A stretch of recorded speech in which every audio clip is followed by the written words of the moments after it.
世界一面白いアクション RPG、 これを目標にゲームを作ります。最近何かと AI に関する話題が盛んですよね。お絵描き AI の成長が凄まじいらしくて、絵師さんたちの仕事を AI が取って変わるんじゃないかみたいなことも言われてたりするみたいなんですけど、個人的にはね、正直まだまだ先だろうって思っちゃいますね。ちょっと前にも VR とか AR とか、あとメタバースなんかもね、わちゃわちゃ言われてましたけども、結局いつまで VR 元年続くんやみたいな感じになっちゃってますからね。やっぱね、グレイモンからメタルグレイモンに進化するのってめちゃくちゃ難しいんですよね。どうしても進化を急ぎすぎるとスカルグレイモンになっちゃう。もうそうなるとね、一旦アグモンに戻らないといけないので、この AI 業界、ゲーム開発にも結構いい影響を与えてくれそうなので、ぜひともね、ウォーグレイモン、ひいてはその先にいるオメガモンを見据えてね、しっかりとメタルグレイモンルートで進化していってくれればいいなと思ってます。というわけで今回は AI に関する実装をやっていきましょう。はい、こちらが敵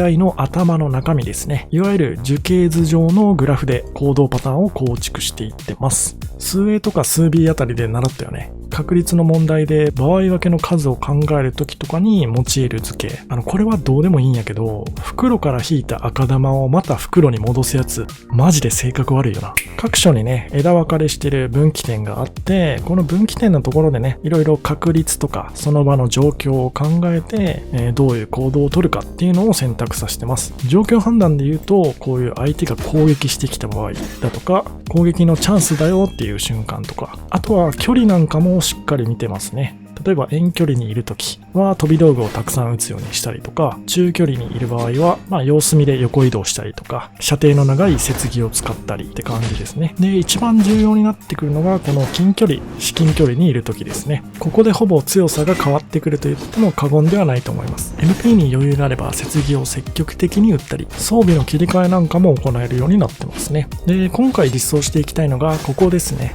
武器攻撃、つまり通常攻撃の部分ですね。こちらも一応2つに枝分かれしてて、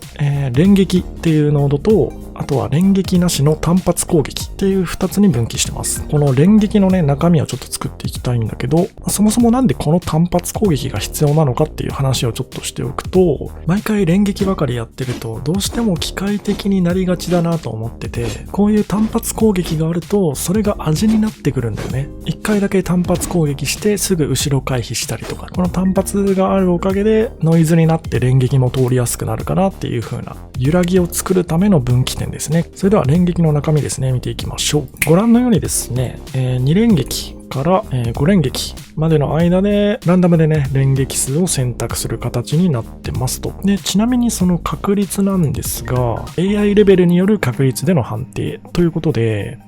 AI にね、0から1の間で好きなレベルをつけれるようになってるんですけど、例えば AI レベルが1だったら 30%、AI レベルが 0.5 だったら 10% みたいな感じで、レベルによってね、5連撃を選択する確率が変動するようになってますね。レベルが 0.5 以下の場合は選ばないって感じになってます。同じような感じで4連撃とか3連撃も AI レベルによって確率が変動するようになっていて、で、この3連撃以上の選択抽選に漏れた場合はこのあまりのね2連撃に降りてくるっていうような流れになってます。なのでレベルが低ければ低いほどこの2連撃を選択しやすいし、それこそ AI レベル1とかの AI を用意してあげればたくさんね5連撃を使ってくれるかなと思います。ただ毎回ね5連撃だとそれもちょっと味がないので、こういう風にクールダウンっていうものも設定できるようにしてあって、5連撃だと16秒、4連撃だと8秒ですね。で3連撃は6秒で、2連撃は4秒ということで、それぞれこの秒数が経過しないと再度選択されることはないという形になってます。で、今まではですね、この攻撃の方向っていうのは全てランダムでね決まるようになってたんですけど、今回はですね、片手剣とか片手斧でそれぞれ得意なコンボルート、特定のコンボルートをね選択できるように変更していきたいなと思います。はい、というわけでとりあえず片手剣のコンボルート5連撃のやつですね、作成してみました。攻撃がねこんな感じで横並びで並列に並んでるので、この5つの攻撃からねどれか1つを選択して攻撃するみたいな感じに見えちゃうかもしれないんですけど、ここがねシーケンスっていうノードになってるので、この場合は左から順番に一番右までね連続で実行してくれるという形になってます。このシーケンスと対になってるのがセレクターと呼ばれるものですね。ね。このセレクターに繋いでいた場合は、5つの攻撃の中から1つを選んで実行するっていうような形になってます。連続攻撃を作る場合は、シーケンスで作っていくという形ですね。では最後に実際にプレイしてテストしてみましょう。相手片手剣ですね。一応単発攻撃のルートも残してあるので、単発も混ぜつつ、5連撃コンボが始まった場合はちゃんと右、左、右、下、上の順番でやってくれているかなと思います。OK ですね。こんな感じで、このゲームにはそれぞれの武器に応じて得意なコンボルートっていうのを用意してるんですよね。斧だったら上下上下みたいなルートが多かったり、